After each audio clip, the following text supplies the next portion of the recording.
Hey guys, what's up? It's Savannah. Welcome back to another episode of My Thoughts Exactly. Thank you guys so much for joining me here today. If you're new here, hi, my name is Savannah and I am your host of My Thoughts Exactly. Before we get started, make sure you go ahead and hit the subscribe button if you haven't already. We post weekly here on the podcast every single Friday. You're not going to want to miss it. We also upload the video version onto YouTube on Fridays as well. So make sure you are subscribed. And with that being said, you guys, happy Friday. I hope you guys have had a great week. And if you haven't, guess what? It's Friday. You did it. It's the weekend. Happy Friday, you guys. I'm not going to lie. I am coming into today's episode feeling emotional. This is more of an emotional day for me. And I want to just kind of like briefly touch on it because these are emotions that I've like just am not used to experiencing and I've never experienced before. And truthfully didn't think that it would affect me as much as it has, but I am feeling all of the emotions right now. And I mentioned to you guys last week that I have been fostering a puppy. Well, I actually started fostering two, and now I have one. And her name is Dancer, and she is amazing and she is incredible. She's a bloodhound puppy mix. I believe she's about 10 weeks old. And tonight, actually, her new foster family is coming over to pick her up. And there are so many mixed emotions that I have about this. Again, if you've ever been a foster, then maybe you would know. And I'm kind of telling you guys this, hoping that one of you has been, so that you have some either words of encouragement or advice, because this is very difficult. I'm not going to lie. I we know that I am like a control freak, type A, Capricorn, all of the things. And so there's a part of me, and I'm very much like this in general, but there's a part of me that is always the type of person that's like, if I don't do it, then it's not going to be done right. And I just have this fear with really most things in life, which by the way, that's not a great quality to have. I'm not like saying that because like I think that that's a good trait about myself. It's actually, I need to learn to let go a little bit. But because of that, I think I have this feeling of I can't take care of her, or I can take care of her. Sorry. Like, I don't know if anyone else can take care of her like I can. And that's kind of the main feeling I'm grappling with right now when I look at her today and she's running and she's playing. And I am like thinking to myself, in a couple hours, like, you're going to be living with a different family. And in a weird way, I feel like I've failed her because I didn't find her a forever home. She's just going to a new foster. I'm telling myself that everything happens for a reason. Maybe this new family will be able to find her a forever home in ways that I couldn't. Maybe they end up adopting her themselves. I don't know. I'm also telling myself that people who foster dogs freaking love dogs. Like, these are people who love dogs and want to give back and want to provide these dogs with a loving home. And I'm just like running myself through all of these thoughts today. So I'm sorry if I'm coming to you with like trauma dumping everything that I have right now and giving you all my baggage, but I just didn't feel right coming on and not talking about it because this is something that I am, dealing with currently and struggling with currently. And I know I've done a good thing, and I know we got our sister adopted, and this is part of it. It's like, this is supposed to be hard. This is why people say that they can't do this. And this is why people say that this isn't easy, is because, this is the hard part. And I'm telling myself, I'm so excited for her, like, to have another family. This family has kids. They're going to love her, and I can't wait to meet them in a couple hours. They'll be here in about 3 hours to pick her up. And I am just feeling so many emotions because I don't want her to feel like I've abandoned her. I like have this weird guilt complex over it all. I'm just like, there is just a whirlwind of stuff going on in my mind. And I just, am trying to navigate through these emotions to the best of my ability. But I was not expecting or anticipating to feel the emotions that I do and to have the emotional connection and attachment to her that I do. I really did not expect that to happen. It feels like it's been 2 months. It doesn't feel like it's been 2 weeks. I feel like I've had her forever. But again, I'm telling myself that she's going to be in the best of hands, and that she's not going to be far away, because she's not. She's only going like a couple blocks down the road. But anyways, I needed to just like kind of start off today with that because that's been something that's like heavy on my mind and on my heart today. So I wanted to start with that. But beyond that, I hope you guys have been having a great week. It has been, pretty much the lead up and the build up to Christmas and the holidays. And I got to be honest, I feel like I'm prepared in certain aspects, like the gifts and the presents and stuff for my family. I'm covered, I'm good on all of that. But I feel like decor wise, I've really been very toned down this year. We really don't have any Christmas decor up other than like the garland, the stockings, the Christmas tree. But I'm talking about like little trinkets and little decor. I have an advent calendar back there that I was supposed to put out. If you're watching me on YouTube, you see it. I just feel like I haven't been super on top of it. We have a wreath at the front door and a doormat. But there's also pumpkins outside and it is the middle of December. It's December 18th. So I feel like I've definitely fallen flat on the Christmas decor side of things. But I think what that just means is that next year we're starting in October. That's what I've officially declared. But beside all of that, I'm so excited for today's episode because I feel like the last two episodes, and I know that the last two episodes, we've been talking a lot about me. We've been talking about my engagement. We've been talking about future, wedding plans. We've been talking about engagement questions that you guys have had. And I thought, let us sit down and do what we do best here, or at least what I enjoy to do most. And that is a what would Sav do? So I asked you guys on Instagram and you guys came through. I was actually worried that maybe you guys like weren't going to see this or that, you weren't going to have many questions, but I was very much wrong. I don't know when the last time we did a what would Sav do was. I know we did like some holiday videos and then we did engagement. So I don't know when the last time we did a what would Sav do is, but we are going to run through it all today. So here's where we're starting. I'm severing the final attachment of a trauma bond. I'm not together with my ex, but we have been seeing each other 1 to 2 times a week. I feel like I'm halfway in and out and just need that extra push or final intuitive strength to fully push through to not go back. Please help. What would Sav do? Okay, here are my thoughts on this because I feel like I haven't necessarily been in similar situations where it's like a trauma bond, but I've definitely been in scenarios where I consistently will go back to the same person based off of like comfortability. And while it might not be, trauma bond, it is very toxic. And I've experienced that side of things.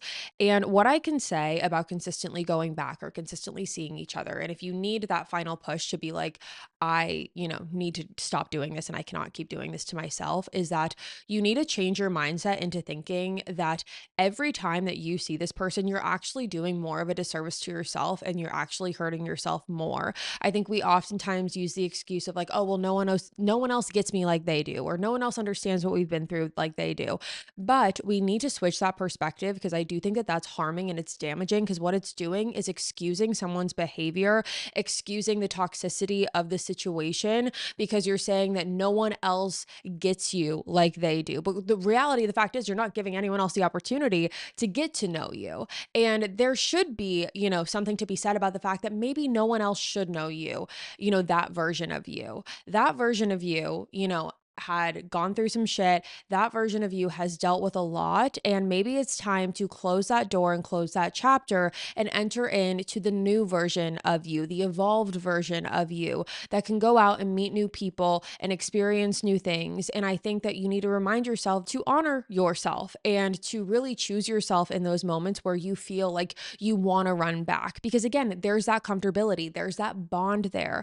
And while it's very difficult, I know it's so much easier said than done. I really think it's important for you to take a step back and really ask yourself, is this benefiting me in the long run? It's the quick fix in the moment. It's the quick, answer, snap of the fingers. It gives you that instant gratification, seeing each other or hearing their voice or, hanging out with them, whatever it is. It gives you that instant gratification, but you're not helping yourself in the long run because you're only making it more and more difficult to fully sever that attachment and to fully allow yourself to walk away because every single time you see them, you're making it more and more difficult. Every single time you go back, you're making it harder and harder on yourself to really break that cycle. And again, you're doing yourself a disservice because you're not helping yourself in the long run. So what I would say to you You know, my advice is, even though it's going to be hard in the beginning to really, stand your ground, that is what you're going to have to do. There's no magic answer. You're not going to wake up one day and be like, you know what? It's time. Like, yeah, I don't need to see him, or yeah, no, like I'm good. That's not going to, that is not going to happen, as much as I wish that it would. What you need to do is actively and consciously make the decision for yourself and say, I am going to honor myself. I'm going to respect myself, and I'm going to validate myself enough to where I am realizing that this is not serving me the way that maybe it once did, or the way that maybe I thought it would. It's not doing you that. So I think it's really important to walk away from that and to do it sooner than later, because the longer you continue to go through with this cycle, the harder it's going to be to break. And I understand that it's so much easier said than done to do that. But I promise you, if you start now, a year from now, you are going to thank yourself so much. So that's my little pep talk to you. I just met this guy in my university, and 2 days after, my roommate moves in, who turns out to be his ex. What would Sav do? Oh no. That's messy. Okay. Um, here's the thing. Here's the thing. Your roommate moves in 2 days after you meet this guy. You don't know this girl. So okay, this is definitely messy, but where my brain goes is that you have no loyalty to either person, really. You have no set loyalty to this guy. You have no set loyalty to your roommate, because you're just meeting your roommate, if I am understanding that correctly. Now, that's not me saying that it will probably be a very messy situation if you decide to hang out with this guy, or start talking to him, or start dating him. It's going to be messy. If you're willing to take that on, then power to you. But just know that, because there's probably not a world that exists where you guys will be able to amicably, see each other and, talk and form any type of a relationship with her there. And not even just because of her, like that might bother him as well. I just think that, let's think. Sav now, like me now, I wouldn't do this. I think that this is too much. I'm like very much in my peaceful era and like my drama free era. Drama really just tends to stress me out nowadays. If it's other people's, I enjoy it because I enjoy to be entertained. But when it's myself, I really don't like it. It makes me itch. So now I would just not. I would not entertain. I would not date the guy. I would just, there's so many other people. Unless, again, you decide that you don't care. You don't care what is about to happen, because what's going to happen is going to create a potentially very hostile living environment for you. If you're willing to do that, again, power to you. But you need to be aware of that and kind of accept that, because put yourself in this position. If this was you, and you moved into this apartment, or, dorm room or whatever, and your new roommate starts actively dating your ex, that, no matter what, is going to cause an issue. It's not necessarily breaking girl code because you didn't know her before, but that is going to create a hostile environment, because it would for anyone. I don't think I'm mature enough to, room with the girl that my ex is dating. I can't even fathom that. That actually makes me really mad when I say it out loud. I don't think that I could do that. And so, again, I think that maybe it is situational. Maybe it's worth figuring out how long they were dating, what kind of relationship it was. If this was like a long-term serious relationship, I would really shy away from it. If this was anything other than a one night stand, I would shy away from it. And I know that that's frustrating, because you're probably sitting there like, well, of course, this would be the one guy that I like. And now I'm, rooming with his ex. That's shitty. I'm not going to deny that. That is a shitty situation, and I'm really sorry that you're dealing with that. I just think, for your peace and your sanity, I would not continue on. Because let me go back. Were you saying that you were dating, or you had just met? Hold on, let's see. I just met this guy. Okay. Okay. You just met him. We can go meet other men. I think that there's other people out there that would not cause you this much stress. Trust me, I tend to run to chaos too, but I don't think you should do this. What would Sav do if your friend, who is a part of your friend group, keeps your friendship pretty one sided? I would not do anything in this situation. I would remove myself. I would distance myself from said friend because what I've learned in my almost 28 years of living is that one-sided friendships are not friendships. It's just not how it works. And I've learned that in order for a friendship to be real and to be genuine, both parties have to put in the effort. It's just like a relationship. Friendships are a form of relationships. Both parties have to be actively putting in the effort to, try and make it work and to keep it ongoing. Obviously there's different forms of friendship and every friendship is going to be different, but again, it's like you have to put that effort in. So if there is a friendship that is one-sided, which I have been there too, and that sucks. Like when it's just as if it's like in a relationship, like when you're putting in more effort than the other person, like that's automatically going to sting a little bit and you're going to be like, why aren't you putting in the same effort that I am?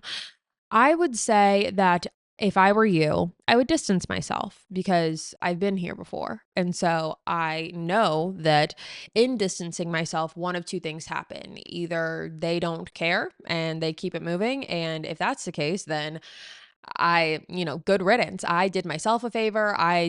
Whatever. It doesn't even really matter. But on the flip side of that, let's say the other option is they come to you and they say, hey, what's going on? Like, hey, I haven't heard from you in a while. Or, hey, we haven't talked. Like, what's been going on? They're used to a certain type of behavior from you. And so when that behavior and that effort gets taken away, that again will either spark one of two things, the radio silence and keep it moving, or they're going to realize like something's different and it's going to spark a conversation. And if that happens, then you can decide if you want to actually have that conversation and say, hey, listen, I was just feeling like this friendship is pretty one-sided. I felt like I was putting in a lot of effort and I didn't feel like I was getting that back from you. And that's sad because I do appreciate our friendship, but at the same time, I'm not going to actively be working a friendship that is one-sided. I think that's a very appropriate and mature conversation to have. And that's how I would go about it if I were you. It depends on how close you are, if you're like really, really good friends. But again, how can you be really, really good friends if it's one-sided? I don't know. This is where I get confused. So I think if I were you, I would just pull back just as I would give this advice in a relationship too, or like a situationship. Pull back and see what response you get. And by that response, you will have your answer. My boyfriend sold cocaine in his past and was in jail. What's the best way to tell my parents? And additionally, this is from the same person. There is a 13-year age gap between me and this boyfriend. What would Sav do? Sav is going to hold your hand when I say this, and I'm going to give you big sister advice that you're not going to want to hear. I personally, everyone has a past. Everyone's done some shit, some better than others, some worse than others. I think that more than likely, and I can say this definitively because I care about all of you that listen and watch this podcast. I don't think that that is probably the best relationship for you. And I actually encourage you to ask yourself if you think that this is the best relationship for you. I'm sure that there are good things in this relationship, but from what I am hearing, it is a someone who used to sell cocaine, went to jail for it, and you guys are 13 years apart.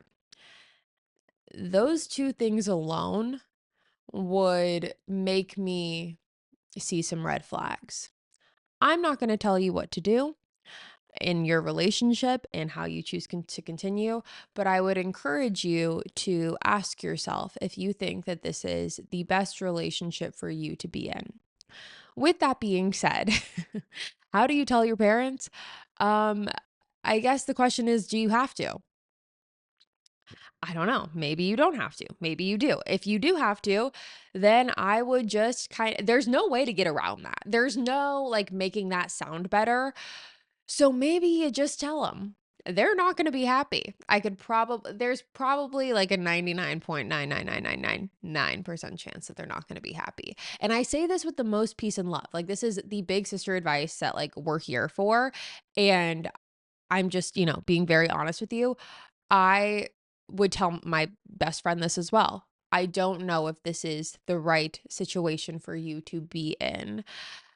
I don't know if this is the healthiest scenario and the healthiest relationship for you. Again, I know I don't know everything, and I know there's probably parts of your relationship that are really great and really nice and really fun and you really like him, but do the pros outweigh the cons? You should be excited to bring your partner to your parents. You should be, you know, excited to introduce them to someone that you really, really care about. And maybe you are, but it also sounds like there's nervousness in that. And maybe that's because instinctively and intuitively, you might know deep down that this isn't it for you. And maybe it is. And maybe I'm wrong and you can prove me wrong all you want. And if that's the case, how would I tell my parents? I wouldn't. I wouldn't. I'm so sorry. Peace and love. I love you. But I just don't think that I don't know. I love you and I say this with all the love in the world. What would Sav do? I wouldn't do it. I wouldn't do it. That's what I would do. Okay, moving on. I'm so sorry. Moving on. That comes with the most love in my heart in the entire world, and I hope you know that. It really, really does. Okay, here we go. I went no contact with my dad. He's better now. My mom wants us to meet, but I don't know if it's right. I think that this decision is entirely up to you. I think that, first of all, it's hard for me to speak on this. I've never been in a situation like this, so I don't want to try and act like, I know these feelings that you're experiencing or I know like what you're dealing with. But what I can say is, I think that there might be something to be said of the fact that you will have no regret if you do meet with him. There could be a part of you that says, nope, I'm good. I'm living my life. I don't need this. I don't need whatever it was that he was bringing to the table that was toxic or not good for you. And you can keep it moving. But I think that if you're writing in, there is a part of you that is curious and wants that type of relationship. And maybe I think if I was in this scenario, I might question if he really had changed if I didn't meet with him again. At least if I met with him again and, I found out he didn't change or, I didn't enjoy the meeting, then I could be like, you know what? I don't have any regret because I went there and I did it and I got the answers for myself rather than not and always questioning whether or not there was a chance for a reconciliation or a chance for a slow building relationship. That would kind of be my mindset. And so, because of that, I probably would meet with him, but I would proceed with a lot of caution. And obviously, I don't know all the ins and outs. I don't know all the details, and I don't need to. But I do think that there is something to be said for not looking back and wondering what if.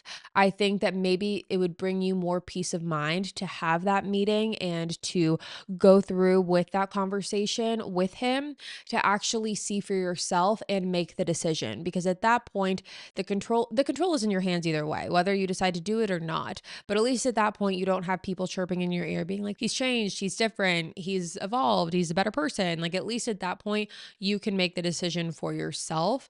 So because of that, I would go through with the meeting, but I would proceed with a lot of caution. That's what I would do. I can't go to the club without wanting male attention. It's the only thing making my night fun. What would Sav do? Sav has been in this situation before. First of all, I would say that there's nothing wrong with wanting to go out and meet people and mingle and talk and flirt. And like, that's all good and that's all fun and that's all fine. But when that's the only reason that you're going out, and if your night, like how great it was, is dependent on how much male validation and male attention that you get, that is when I think we need to backpedal a little bit and get to the root of the issue here, which is you are looking for validation in other people and you are not giving that validation to yourself for whatever reason, whether that is a deep rooted insecurity, whether that's you believe that you are not worthy of, having this self love and being able to give that to yourself. There are a laundry list of reasons that could be, but I think that what that means to me is that you are looking for validation in other people because you can't give that to yourself. And I would encourage you to ask yourself why that is. That might be why you're writing in, but I can't answer that for you. That's the thing. So I think it's important to really take a look at yourself, like do some introspective work and do some introspective thinking and say, what is it? Like, what is the root of what is the root of the issue where I feel like I have to be validated by others to feel good about myself. Everyone likes being complimented. Everyone likes being told they look nice. Everyone likes being, hit on every once in a while. It's a good little ego boost. But again, when your night revolves around that, when your mood revolves around that, that is when too much attention and uh, mental space is being set on that. So because of that, again, I think that introspective work is really important. I think that really asking yourself, what is it that is making you seek that so much? Because I do think that you're at a point, if that's true, if like you can't go out without wanting male validation because it's the only thing that excites you, there may be a little bit of an adrenaline rush that comes with that. And maybe you enjoy that. Maybe that's what you're chasing. Maybe you're chasing this like feeling of a thrill that you get when someone is validating you or hitting on you or giving you that ego boost. Maybe that gives you a rush. And if that's the case, I would look into that too. I just think overall, what sucks here is that you're looking for an answer in me that I can't give you. You're the only one that can give yourself this answer. But I do think that the basis of this is you are seeking validation in other people because there is something missing that's not making you happy. There is a piece of this puzzle of you that is missing that can't make yourself happy. You don't have that full self-love to give yourself. So you're seeking that out in other people. And I've been there. I've been there so many times in life where I've felt really down and you would never know it because I would be out socializing, having a great time, drinking, like, acting like I was, on top of the world. And that's probably the telltale sign that I was in the lowest of low places that I had been in a really long time. But I know for me personally, I really just needed to take a step back. And it's actually like really when I moved to Nashville, because I was like, I need to go find myself. I need to go be independent and find myself and really figure out what makes me happy in life and figure out who I am. And that's exactly what I did. Now, that doesn't mean that you need to pack up your entire life and move to a different city. All it means is, really take a look at yourself, introspective work, you know. I think that there's a bunch of different ways you can go about it, but the only person that can give you that answer is yourself. What would Sav do if you're trying to save money or have any budgeting tips? Okay, my number one budgeting tip when it comes to saving money and, budgeting. My number one tip when it comes to this is I really like a no buy. I think that no buys are great, and I'll tell you why. I think especially now at this time of year, the consumerism that we have as a society peaks because obviously we're buying gifts for everyone and it's the holidays and season of giving and everyone's like giving and giving and giving and buying and buying and buying.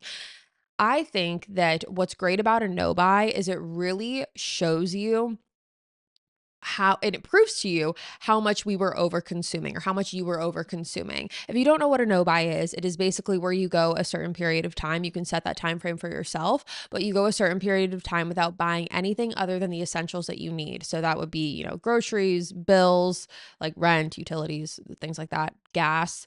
And you can really customize it however you want. You can really cater it to yourself. So I know some people who they will incorporate, something that they like to do, nails, like getting their nails done. Like that to them is incorporated on like their green light for their no buy because that's just one thing that they need to have done. Or, getting their hair done like once every 6 weeks. Like that's incorporated because that's something that they need to get done. Or I don't know, like a dinner or a date night every 2 weeks. That's the only time that they allow themselves to like spend, a little bit of extra money. So I think that there's ways that you can craft it, but what it really is supposed to do is not only is it saving you money because you're refraining yourself from purchasing and, buying. And I think that in this world of online shopping, things have become so easily accessible. Like Amazon Prime is crazy. I ordered a new water bottle about an hour ago when it should be here in about 2 hours on Amazon Prime. Like that is crazy. So I definitely think that as a society, we have really gone over the top with the consumerism and where we're at. I know that there are so many documentaries on it. I know that so many people have, said that that is what is happening in the world right now. And, we are just in a in a time in a culture where it's so easy to just buy things like, oh, I like this, I'm gonna buy it, I like this, I'm gonna buy it. And then there's clutter in our house, and then there's just all this shit laying around, and we buy things that we don't need just because we can, and just because we can doesn't mean we should. And I think that by having a no buy, not only are you just saving no matter what, like because you're not buying anything, you're saving, but you're also proving to yourself what your necessities are and what you don't need. You're showing yourself that you didn't need, all the extra stuff and all the extra purchases that you made. And while they're great every once in a while, and it doesn't mean you can't spoil yourself, it doesn't mean that you can't, spend money when you want to and where you want to. It's your money to spend at the end of the day. But what it shows is that sometimes we go a little bit above and beyond what we need. And when we stop buying, it's like, oh shit, I was spending, what was I doing? Like I was just like spending, spending, spending, spending, spending. And I got to that point a couple months ago. I was like, oh my God, like I'm going to have a little no buy. So I kind of had like a soft no buy around October, and it really worked, like really, really well. And I really think that that is a great tool to have, is challenging yourself to do a no buy. You could set it up, do a no buy for a month. See what happens. You decide what you're going to have on your no buy on like the things that you can purchase. So again, like your groceries, your bills, your rent, things like that. And then, if it's like gas or, your morning coffee, if that's something that you just like have to have in the morning, like allow yourself to do that. It's different things like that. So that would be my main advice when it comes to budgeting and spending, is to really try, I know that there's so many ways, like people have budgeting planners and people have Excel spreadsheets, but for me personally, like that, it stresses me out. So I like to just kind of do something dramatic like a no buy. So you could go the planning route or the Excel spreadsheet route, but I like the no buy route personally. So that would kind of be where I would advise you to go, because I've done it and it works for me. And I know for a lot of other people it works as well. What on earth? Okay, I was helping my friend with taxes and found out they have a secret third child they have never admitted to. Guys, I feel like we are going crazy, and this is what would Sav do. What do you mean? What do you mean you found out they had a secret third child that they never admitted to? That's crazy. That's a crazy thing to do. What do you say? What would Sav do? What did you do? Like, what did you do? Were you like, "Hey, what's this?" Or do you just like pretend like you didn't see it? What do you do in that scenario? I would have to ask. I'd be like, "You brought me into this. I was helping you with your taxes and found out you had a secret third kid. You've brought me here. Now I need to know." That's what I would do. I would be like, "Are we going to talk about it or no? Do you want to talk about the secret third child or no?" And I would leave it at that. But I think you have fair game, because the thing is that like, obviously certain things come out when you are looking at legal documents and taxes and all of the things. That was obviously going to come out. So I think because you got introduced to that, like, that door was opened for you, I think you just walk right in and you say, "Hey, what's going on in here? Who is the secret third child?" That is freaking crazy. Do you know how crazy that is? Like when you say that out loud, your friend has a secret third kid that they've just like never spoken about. I'm just curious. I'm also curious if your friend is a guy or a girl. Not that it really matters, like not that it really makes a difference, but I'm just so curious. I have so many questions. Can you please do a follow-up? Like write me back and tell me what the deal is. And then if you want, I won't share with the class if you don't want me to. But maybe in the next What Would Sav Do we revisit this, because that's freaking crazy. Are you kidding me? Secret third child? I can't get over it. That's insane. Oh my God. Oh, that is a wild one. I caught feelings for my best guy friend, and due to his circumstances, I didn't plan on telling him because it felt too inappropriate. But I learned recently that he knows, but is letting me be the one to say something. And I feel so embarrassed. I had a bad anxiety attack after finding out that he knows, and I have not been okay since. There's too much that goes into play here, and he wasn't supposed to know. This makes me want to completely shut him out vulnerably, but I know he doesn't deserve that at all. We haven't really talked since because I sent him a message only saying I need time, but didn't say what it's related to. What would Sav do? First of all, I have been in similar scenarios. So I just want you to know you're not alone. And the first thing that I want you to do is take a deep breath because I think that in times like this, our anxiety heightens us. Like it makes us go crazy a little bit and it overworks us. And we start, going crazy in our minds, thinking, like, oh my God, how did this happen? What do we do now? Like you go into a fight or flight mode, I feel like, when certain things like this happen. And I just want you to know that it is okay and that this will pass and you will get through this. And I promise you, this seems world ending right now. I promise you, it is not. And in a month, 2 months, 3 months, 4 months, 6 months, whatever, you will look back and be like, okay, it's okay. I promise you, you will get to that point. And I promise you, your anxiety is lying to you by trying to make you think that this is a bigger deal than it actually is. And that's not to invalidate your feelings. But my hope in saying that is proving to you that our anxiety lies to us and it makes us think that we have to go into this fight or flight. And I know that there's so many times where my anxiety's taken over and I've just been like, I just need to get in my car and drive. Like I need to drive away. I can't be here. Like I need to like literally drive across state lines because I go into this fight or flight mode.